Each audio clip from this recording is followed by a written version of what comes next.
आज हम शुरू करेंगे the WKB method. This method is useful for approximation treatment of system with slowly varying potentials. The potential क्या होता है? Potential which remains almost constant over a region, किसी area में ऑलमोस्ट कांस्टेंट होता है, of the order of de Broglie wavelength. De Broglie wavelength in lambda equal to h/p. Then in the case of classical system, the property is always satisfied since the wavelength of a classical system approach zero. ये classical system में wavelength क्या कहती है? Approach zero की ओर अग्रसर होती है। इसमें हम पहले पढ़ेंगे जनरल फॉर्मुलिज्म। जनरल फॉर्मुलिज्म क्या कहता है कि the motion of A particle in time independent potential, यानी वी ऑफ आर जो है, पोटेंशियल जो है, वो टाइम पे इंडिपेंडेंट है, टाइम पे डिपेंड नहीं फॉर करस्पॉन्डिंग स्टेशनरी स्टेट्स। तो minus H cut square upon 2m del square psi of r vector plus V of r psi r equal to E of psi r. ये है Schrodinger equation. हमने क्या किया, minus H cut square upon 2m को मैंने नीचे भेज दिया। फिर क्या होगा, इसके बाद में मैंने कैलकुलेशन में किया है, इसको मैंने नीचे भेजने के बाद में क्या किया है कि इस राइट वाली टर्म जो लास्ट की दो टर्म है इक्वल के पास वाली, इसको मैं इधर लेके आया और अपन upon H cut square common लिया। तो अंदर क्या बचेगा, 2m E minus V of are vector close और शाई ऑफ आर कॉमन ले लिया मैं दोनों में से, है ना। ठीक है, नेक्स्ट टर्म जिस इक्वेशन को बोलते हैं, तो पी स्क्वायर जो है, वेर पी स्क्वायर क्या है, classical momentum, it is equal to the 2m E minus V of are vector. ये है अपना क्लासिकल मोमेंटम। इक्वेशन नंबर 1 है ये। इस इक्वेशन नंबर 1 का अपन एक सोल्यूशन एज्यूम करते हैं। हम सॉल्यूशन मानते हैं कि इसका सॉल्यूशन ये होगा। तो सॉल्यूशन क्या माना है, जब यदि पार्टिकल मूविंग कर रहा है, if the particle is moving in a region where V of r is constant, the solution of equation number 1, जो मैंने इक्वेशन नंबर 1 बनाई है, उसका सॉल्यूशन क्या बोल रहा है, psi of are vector equal to A plus minus iota p cap dot r vector upon H cut. ये इसका सॉल्यूशन है। इस सॉल्यूशन में अपन क्या करेंगे, इस सॉल्यूशन को दो बार डिफरेंशिएशन करके इसकी वैल्यू इसमें रखेंगे इक्वेशन नंबर 1 में, जिससे हमें एक इक्वेशन मिलेगी और जनरल फॉर्मुलिज्म की इक्वेशन होगी। तो हम क्या चाहते हैं, ये जो इक्वेशन है ये आर के रेस्पेक्ट में है, यानी एक्स वाई और जेड 3 कोऑर्डिनेट है इसके अंदर। हम आर एक स्पेसिफिक कोऑर्डिनेट लेके इसकी स्टार्टिंग करते हैं। The D Broglie wavelength of A particle mass m, energy E that is moving in potential v of r vector is given by, कैसे, इसकी फॉर्मूला बराबर h अपॉन p। अब ठीक है, p की वैल्यू क्या होती है, क्लासिकल मोमेंटम क्या होता है, 2m e minus V of r। In the essence the WKB constant of trying solution equation number 1। तो इक्वेशन नंबर जो 1 है इसका सॉल्यूशन अपन ट्राइंग निकालने की कोशिश करते हैं। तो इसमें क्या किया है मैंने, सबसे पहले psi of are vector equal to A of are vector. A of are vector क्या है, it is the amplitude function of r function, and it the S of r is a phase, जो कि phase है, मैंने माना है, late किया है फेज एस ऑफ आर, जो कि आर का एक फंक्शन है। तो सबसे पहले क्या करेंगे, इस इक्वेशन नंबर 2 का एक बार डिफरेंशिएशन करेंगे। डिफरेंशिएशन करने के बाद इसकी एक वैल्यू आएगी, यानी मैंने यू और वी लगाया, यू को लिया है, वी का डिफरेंशिएशन किया है। ध्यान रखना एस ऑफ आर एक फंक्शन है, तो हम आर के रेस्पेक्ट में भी एक बार डिफरेंशिएशन होगा। एंड देन अगेन क्या किया है मैंने, फिर यू वी को एज इट इज़ लिया है, यू का डिफरेंशिएशन किया है। नाउ अगेन एक बार डिफरेंशिएशन होने के बाद मैंने एक बार और किया, डबल डेरिवेटिव चाहिए हमें।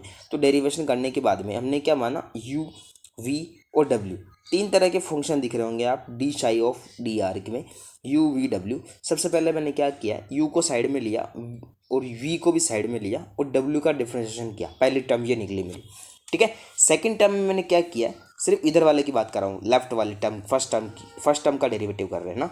फिर इसके बाद में क्या किया मैंने, इसके बाद में क्या किया, यू को लिया, डब्ल्यू को लिया और वी का डिफरेंशिएशन किया एक बार और। नेक्स्ट टर्म में क्या करते हैं, नेक्स्ट टर्म में हमने ये किया कि सब आप वी को ले लो साइड में, डब्ल्यू को साइड में ले लो और यू का डिफरेंशिएशन कर दो। तो मैंने यू का डिफरेंशिएशन एक बार किया। ये लेफ्ट वाले जो टर्म है एक टर्म हो गई है। नेक्स्ट आगे वाले जो टर्म दिख रही है आपको, उसमें क्या करेंगे अपन, यू और वी डायरेक्टली लगा देंगे। यू को लिया वी का डिफरेंशिएशन, वी को लिया यू का डिफरेंशिएशन, 2 बार लगाना है, ठीक है। अब इस टर्म को अपन सम अप करने की कोशिश करते हैं। देखो A of are vector as it is आ रहा है, माइनस एच कट स्क्वायर, देखो आयोटा आयोटा -1 हो गया और एच कट स्क्वायर हो गया। नेक्स्ट आगे टर्म देखो, आगे टर्म में क्या आ रहा है, del S of are upon r, ठीक है। और इधर भी देखो del S of are upon r 2 बार आ रहा है, तो 2 बार डेरिवेटिव लिखेंगे, डेल डॉट एस का whole square, E of S r as it is है। नेक्स्ट अब अगली वाली टर्म देखते हैं, सेकंड वाली टर्म। सेकंड वाली टर्म में क्या देखेंगे, A of are upon iota upon H cut. Next क्या करा मैंने, D two S R upon D R square. इसको क्या लिखेंगे, बोलो इसको क्या लिखेंगे अपन, एक इसको समअप करने की कोशिश करते हैं। इसको समअप करने की कोशिश में क्या करेंगे अपन, इसके टर्म में क्या करेंगे, del square S of r लिखेंगे। फिर इसके बाद में क्या, E of S of r side में मैंने कॉमन ले लिया, जो साइड में चला गया। अब नेक्स्ट आगे वाले टर्म की बात करते हैं। नेक्स्ट वाले टर्म में क्या होगा मेरा, देखो iota upon H cut side में ही है, वो सारी टर्म एज इट इज़ लिख दी। उसके आगे वाली टर्म भी मैंने एज इट इज़ लिख दी। जो डेल की जो डेरिवेटिव है एक बार उसको मैंने डेल की टर्म में लिखा है। ये सारा काम होने के बाद, ये डेल में कन्वर्ट करने के बाद अब हम चाह रहे हैं जो कैंसिल होने वाली टर्म है वो कैंसिल हो जाएगी, या समअप होने वाली टर्म समअप हो जाएगी। तो स्टैटिक में क्या होगा, -1 upon H cut square A del dot S का whole square plus iota upon H cut A del square S plus iota upon H cut del A del S plus del square A, single term बच गई, plus iota upon H cut. अब क्या करेंगे, इन टर्मों को मैंने एक side में कर लिया और इन सब इक्वेशन को, जो मेरी D two psi of are upon D R square आई है, इस टर्म को मैं इक्वेशन नंबर 1 में रखूंगा। तो मैंने इस टर्म को पूरी की पूरी इक्वेशन नंबर 1 में रख दी। अब क्या चाह रहे हैं हम चाह रहे हैं कि इस इक्वेशन को सेपरेट करना। एक तो रियल पार्ट हो गया, एक इमेजनरी पार्ट हो गया। What is the real part in, real part in is not is iota, iota नहीं आएगा उस टाइम। और सेकंड वाले टर्म में क्या आएगा, आयोटा आएगा। तो मैंने रियल पार्ट और इमेजनरी पार्ट से पहले कि आपको एक टर्म दिख रही होगी डेल स्क्वायर ए -1 अपॉन एच कट स्क्वायर ए, तो मैंने सबसे पहले क्या किया, ए कॉमन ले लिया, ठीक है, फर्स्ट वाली टर्म से। और सेकेंड वाली टर्म से मैंने क्या किया, एच कट को मल्टीप्लाई कर दिया सभी से। एच कट स्क्वायर है, एच कट स्क्वायर सभी को मल्टीप्लाई कर दिया, तो इधर क्या बच गया, ऊपर एक एच कट बच गया। ये जो हमारी इक्वेशन नंबर 3 बची है। अब ये इक्वेशन नंबर 3 के दो पार्ट्स के, तो रियल पार्ट क्या है, इमेजनरी पार्ट क्या है। सबसे पहले मैं क्या करता हूँ, रियल पार्ट की बात करता हूँ। मैंने रियल पार्ट लिया, फिर मैंने इमेजनरी पार्ट लिया। दोनों टर्मों की मैंने अंदर की वैल्यू ली है। अंदर की वैल्यू से कैलकुलेशन आसान करने की कोशिश करिए, आपको दिख भी रहा होगा। The real part and imaginary part of the equation. Now it's consider it is deriving equation number 4. we neglect the term of constant h cut। जो h cut की टर्म है वो मैंने constant रख दिया, इसके बाद में बची है इक्वेशन, ठीक है। ये इक्वेशन मैंने कैलकुलेट करी और इनको स्मॉल कंपेयर्ड भी किया है।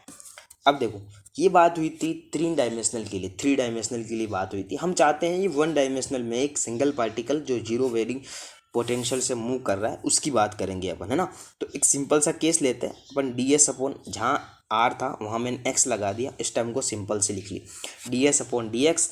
और इसी का डेरिवेटिव किया है तो इंटीग्रल लग जाएगा। अगर डिफरेंशिएशन है उसका, अगर इंटीग्रल करना है तो उधर क्या लग जाएगा, इंटीग्रल प्लस माइनस। ऐसा कैसा, सेकंड वाली टर्म थी इक्वेशन नंबर 4, इक्वेशन नंबर 5 दोनों को यूज़ किया। इक्वेशन नंबर 4 क्या कह रही है, इक्वेशन नंबर 4 ये कह रही है कि ये वाली इक्वेशन है, इसमें मैंने क्या किया, नॉर्मल सी इक्वेशन को सॉल्व किया है। देखो स्क्वायर टर्म में तो मैंने उधर ले जाके उसको सॉल्व कर दिया। सोल्व करने के बाद में इक्वेशन आ गई। एक इक्वेशन नंबर देखो 7 और 8 उसी से ही मिली है। अब देखो 8 नंबर वाली इक्वेशन में क्या किया है मैंने, d y by d x है, उधर इक्वेशन है कांस्टेंट आएगा तो उधर हट जाएगा वो। फिर ए एक्स की वैल्यू आ गई, ए एक्स की वैल्यू से मेरा नॉर्मल सा कैलकुलेशन हो गया। अब देखो इक्वेशन नंबर 7 और इक्वेशन नंबर 8 ये दोनों मिली है।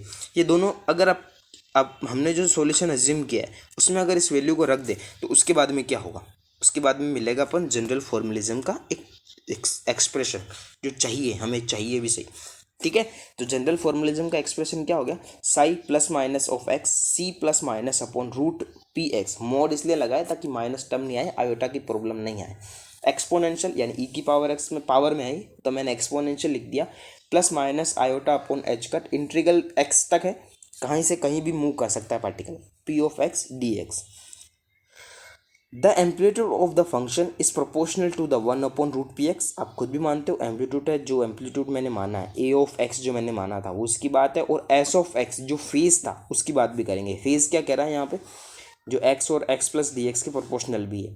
तो हम ये मानते हैं ये क्या होता है, this is what we accept the for a classical particle because the time it will be taken to travel a distance dx, time तो लगता है ना उसको dx डिस्टेंस ट्रेवल करने के लिए, it is proportionally to inverse और inverse of the speed, ठीक है। इसमें दो कंडीशन होती है, दो रीज़न होते हैं। जब ये फर्स्टली ई की वैल्यू बहुत ज़्यादा हो, वी ऑफ एक्स है, एक सिंपल सा ग्राफ बनाते हैं उसमें ई की वैल्यू लेते हैं। ग्राफ आगे भी दिखाएगा, आगे हम बताएंगे कि अलाउड रीजन कौन सा होता है, फॉरबिडन रीजन कौन सा होता है, फिर वापस से अलाउड रीजन आता है, तीनों की कैलकुलेशन होती है। फिर इन तीनों को आप फोरबिडन से अलाउड में एंटर कर रहे हो, फोरबिडन से आप अलाउड में एंटर कर रहे हो, तो फोरबिडन से अलाउड में एंटर कर रहे हो तो कनेक्शन चाहिए, उनको जोड़ने के लिए तार तो चाहिए ना, जो कनेक्शन फॉर्मूले यूज़ करते हैं हम उसमें। और नेक्स्ट इधर भी राइट टर्न में भी क्या करेंगे अपन, फोरबिडन से जब अलाउड में आ रहे हैं तो वहाँ भी कनेक्शन करने के लिए फॉर्मूला चाहिए। तो कनेक्शन फॉर्मूला कैसे यूज़ करना है, किसके अंदर कैसे डालना, वही वाली बात करेंगे अपन इसमें, है ना। तो now it is classically allowed reason में क्या होगा, प्लस वाली टर्म लेंगे, आयोटा वाली टर्म, आयोटा वाली term.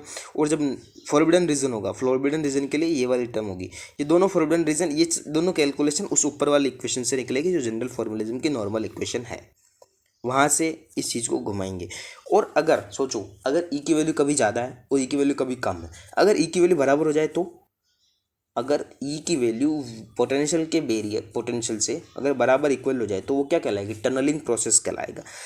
Eight this points are, जहाँ पर वो पॉइंट करेगा उसको बोलते हैं called classical turning points, because classical turning the particle stop at x i and then turns back to resume its motion in the opposite direction. वो जिस direction में जा रहा है उसकी ऑपोजिट डायरेक्शन में मूविंग पार्टिकल करेगा।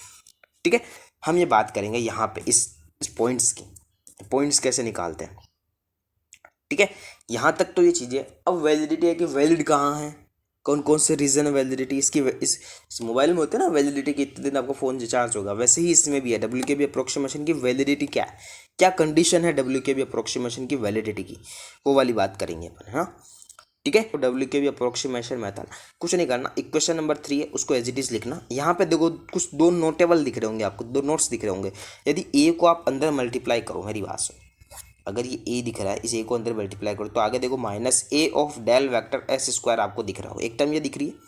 अगर आप आयोटा अपॉन एच कट को सबसे लास्ट वाली टर्म से मल्टीप्लाई करो तो क्या होगा, आयोटा एच कट अपॉन ए डेल एस स्क्वायर। ये तो आपको दिख रहे हैं ऐसे, बाकी टर्म को छोड़ो, बाकी टर्म में इतना दिमाग मत लगाओ, इसको क्या करना, अब आप अंदर मल्टीप्लाई करो तो सही ना।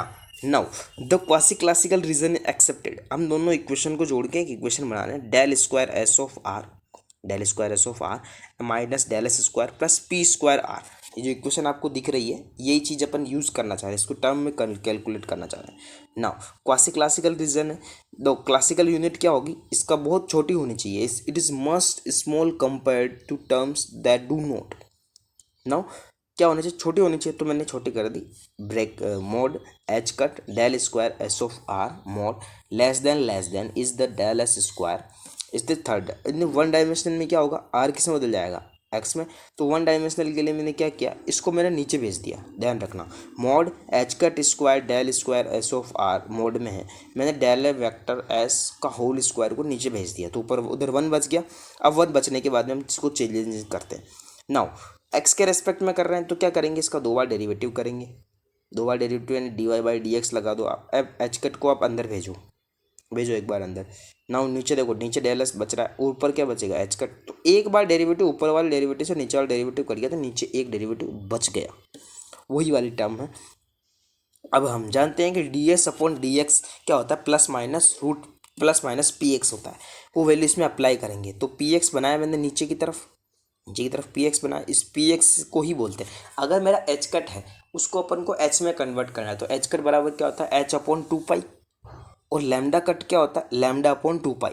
तो मैंने क्या किया, एच कट को क्या लिखा, एच अपॉन 2 पाई, और नीचे क्या दिखा मुझे, बोलो, लैम्डा एक्स दिखा ना, तो मैंने लैम्डा एक्स को लैम्डा एक्स कर दिया। लैम्डा एक्स क्या होता है, lambda upon 2 pi.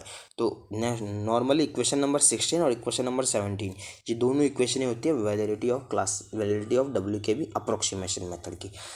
I hope class अच्छी लगी होगी। नोट्स हैं, नोट्स को देखो, अच्छे से समझो, क्योंकि कैलकुलेशन में जो मैंने जो कैलकुलेशन की है वो आसान तरीके से की है। आप समझो, देखो क्लास के नोट्स को, और अगर नोट्स चाहिए तो कमेंट बॉक्स में डाल दो।